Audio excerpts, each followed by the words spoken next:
জন্য। ইসমাইল সর্দার, এসএটিভি, ঢাকা।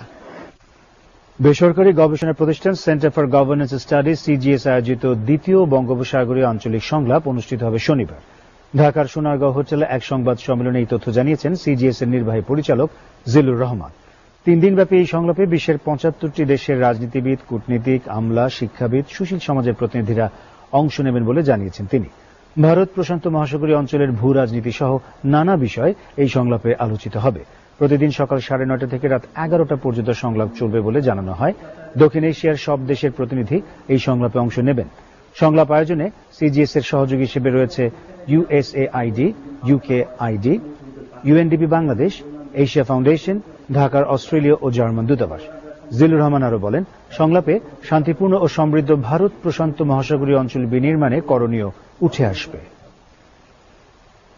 বে of Bengal conversation আমরা কেন বলছি? আমরা মনে করি যে ভূ রাজনীতিতে বাংলাদেশের একটা ভূমিকা এখন তার জিও স্ট্র্যাটেজিক লোকেশন অনুযায়ী তৈরি হয়েছে। সো এতে এক ধরনের পারসেপশন তৈরি হয় যে বে অফ বেঙ্গল কনভারসেশন বাংলাদেশ একই সূত্রে গাঁথা।